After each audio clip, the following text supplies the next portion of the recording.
আসসালামু আলাইকুম সবাইকে। নবগঙ্গা টিভির নিয়মিত আয়োজন জুলাই যোদ্ধা শো এর পক্ষ থেকে জানাচ্ছি শুভেচ্ছা এবং স্বাগতম। আমি সাথে আছি মোহাম্মদ সোহাগ হোসেন। আজকের এই বিশেষ আয়োজনে আমরা কথা বলবো সেই সকল যোদ্ধাদের সাথে যারা শুধু রাজপথে তাদের মেধা বা কণ্ঠস্বর দিয়ে নয়, রক্ত দিয়ে প্রতিবাদ করেছিল। তাদের মধ্যে আজকে আমাদের স্টুডিওতে উপস্থিত আছেন মোহাম্মদ রাহাত মিয়া, আহত যোদ্ধা এবং ছাত্রনেতা। আমরা তার সাথে পরিচিত হব। রাহাত ভাই, আপনাকে স্বাগতম। আপনাকেও স্বাগতম। কেমন আছেন? জি আলহামদুলিল্লাহ, আপনি ভালো আছেন? জি আলহামদুলিল্লাহ ভালো আছি। আপনি আমাদের নবগঙ্গা টিভির দর্শকদের জন্য আপনার সম্পূর্ণ পরিচয়টা একটু বলবেন। আমি রাহাত মিয়া, গ্রাম কাসেরকোল, শৈলকুপা, ঝিনেদা। অধ্যয়নরত আছি কুষ্টিয়া ইসলামী কলেজ, ব্যবস্থাপনা বিভাগ, অনার্স 4th বর্ষ, ব্যবস্থাপনা বিভাগ, ইসলামিয়া কলেজ, কুষ্টিয়া। ধন্যবাদ ভাই। আমরা যেহেতু জুলাই আন্দোলন এই সম্পর্কিত কথা বলবো, সেহেতু আপনার কাছে প্রথমত আমি যেটা জানতে চাচ্ছি যে আপনি জুলাই আন্দোলনের সাথে কবে থেকে প্রথম যুক্ত হয়েছেন? আমি জুলাই 7 তারিখ ঢাকাতে যখন আন্দোলন হয় তখন আমি গুলিস্তানে আন্দোলন শুরু করি। জি। 7, 8, 9, 12 তারিখ পর্যন্ত ঢাকাতে আন্দোলন করি। আচ্ছা, জুলাই আন্দোলন তো করছেন।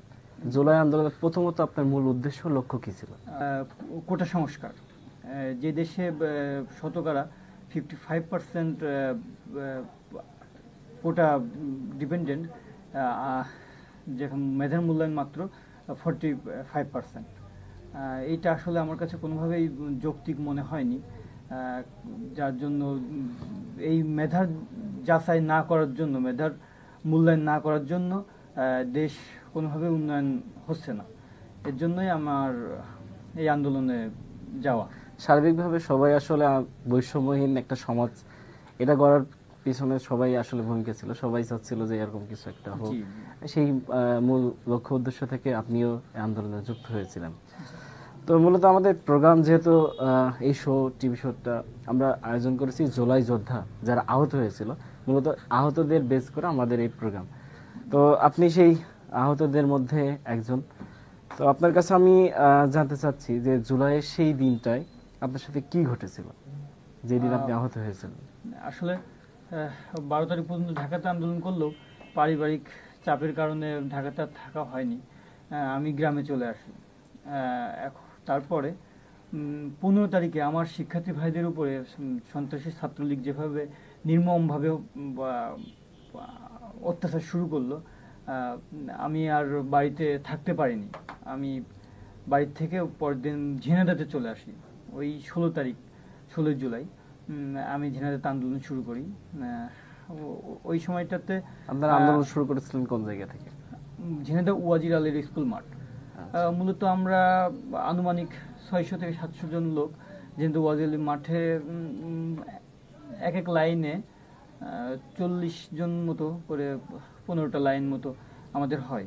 আমরা ঠিক যে মুহূর্তে বের হব, আন্দোলনে রাজপথে বের হব, ঠিক ওই সময় সন্ত্রাসী ছাত্রলীগ অতর্কিতভাবে আমাদের আন্দোলনের স্টুডেন্টদের উপরে হামলা করে। তারই প্রেক্ষিতে আমি একদম সামনের সারিতে ছিলাম, যেখানে প্রথম আঘাতটা আমার উপরেই আসে। আপনি আহত হলেন কিভাবে? মানে আপনার কিভাবে আপনাকে আঘাত করা হলো, মানে এই বিষয়টা বিস্তারিত। সন্ত্রাসী ছাত্রলীগ হামলা করে, হচ্ছে তাদের হাতে ছিল hockey stick plus rod plus দেশীয় অস্ত্র দিয়ে আমাদের আন্দোলনরত সাধারণ শিক্ষার্থীদের উপরে হামলা করে। দেশীয় অস্ত্রের মধ্যে কোনগুলো ছিল? দেশীয় অস্ত্র বলতে ধারালো ছুরি বা রড। পরবর্তীতে দেখা যায় ওখানে, ভিডিওতে দেখা যায় যে ওখানে একটা পিস্তলও ছিল, যেটা ক্লিয়ার ভাবে একটা প্রতিবেদনে দেখছি। আপনাকে আঘাত করলে কিভাবে কিভাবে আহত হলেন, মানে এটা একটু। আসলে তো আমি বলতে আমরা সবাই তো আন্দোলনের লাইনেই ছিলাম। তখনই সন্ত্রাসী ছাত্রলীগ এসে আমার উপর মানে আক্রমণ করে। আক্রমণের মাধ্যমে আমি আহত হই। আচ্ছা, আপনাকে কোথায় কোথায় আহত করছিল? প্রথমে এসে আমার মাজায় একটা আঘাত করে হকি স্টিক দিয়ে। তারপরে আরো কয়েকজন আমার উপর রড প্লাস হকি স্টিক দিয়ে আঘাত করে। এখানে আমার হাত, পা প্লাস মাথার উপর আমার আঘাত হয়। হ্যাঁ, আমরাও ভিডিও চিত্রে দেখছিলাম যে ছাত্রলীগের যে বর্বরচিত হামলা।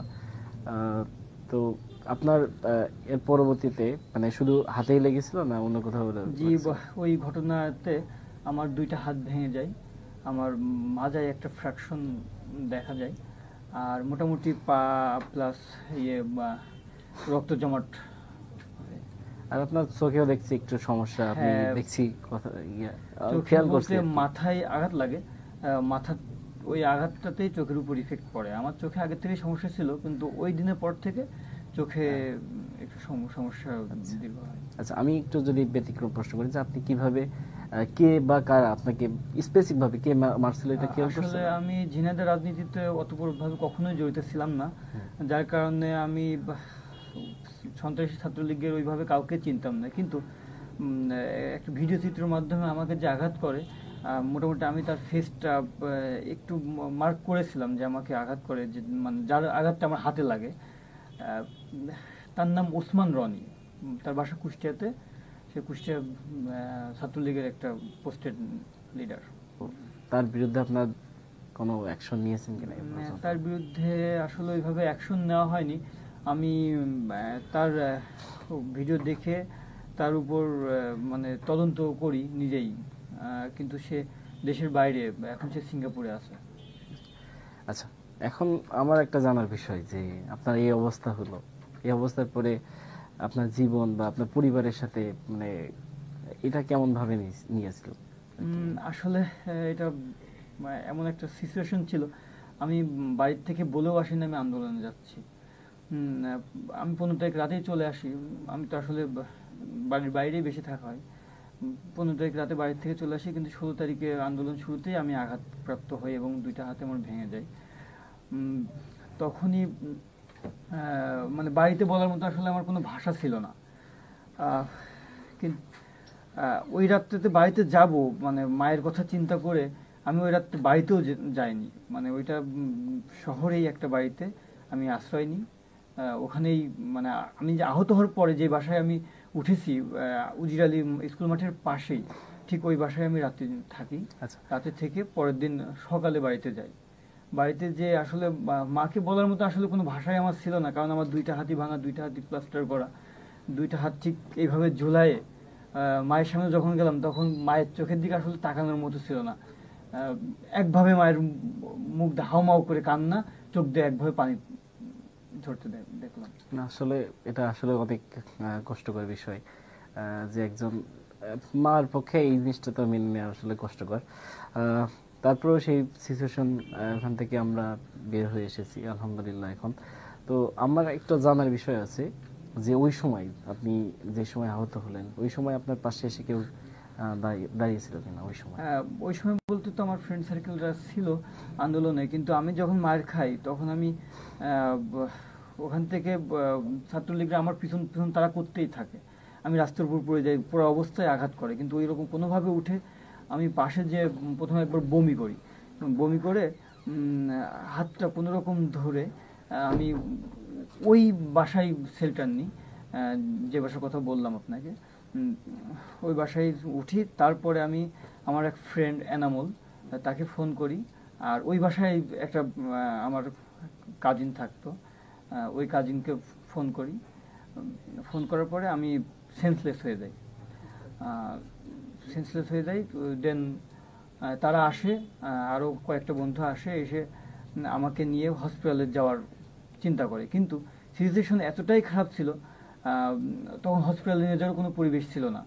আমরা ঠিক যখন বের হব হসপিটাল থেকে, তখনই 5-6টা বাইকে ওই সন্ত্রাসী ছাত্রলীগ দেশীয় অস্ত্র কালো কিছুতে মরায় ওই বাইক দিয়ে শোডাউন দিচ্ছিল। মানে হাসপাতাল পর্যন্ত স্যার পাওয়া হয়নি? না, হাসপাতালে গেছি, ঠিক তাদের যাওয়ার পর অনেক ভয়ে ভেতর দিয়ে ভেতরের রাস্তা দিয়ে কোনো রকম ঝিনাইদহ ডায়াগনস্টিকে যে পৌঁছাই। আচ্ছা, তারপর সেখান থেকে ঝিনাইদহ ডায়াগনস্টিক যে এক্সরে করে দেখা যায় আমার 2টা হাতই ভেঙে গেছে। ওখানে আসলে কোনো ডাক্তার ছিল না, মোটামুটি প্রথম অবস্থায় এক্সরে হসপিটালেই করা হয়। ওখান থেকে ইসলামী ব্যাংক হসপিটালে ডাক্তার দেখাতে যাই। ওখানে যে তো সে দুপুর 11টা 11:30 তখন ডাক্তার তখন ছিল না ওখানেও, কিন্তু মাহবুব ভাই ছিল। উনি আমাকে ট্রিটমেন্ট করে, কিন্তু ওনার কাছে ফোন যায় কোনোভাবে আন্দোলনে আহত কারোর জন্য কোনোভাবে ট্রিটমেন্ট না করে। তারপরেও উনি মানবিক দৃষ্টিকোণ থেকে উনি দরজা আটকাই দিয়ে আমার ট্রিটমেন্ট চালায়।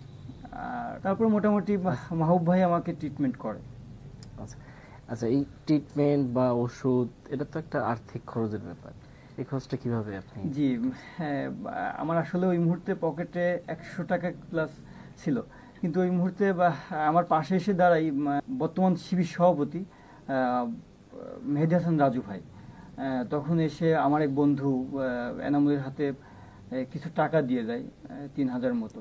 মেহেদী হাসান রাজু ভাই? জি, মেহেদী হাসান রাজু ভাই। ওই টাকা দিয়ে তাৎক্ষণিক ট্রিটমেন্ট। তাছাড়া আর কারো থেকে সাহায্য পেয়েছিলেন কেন?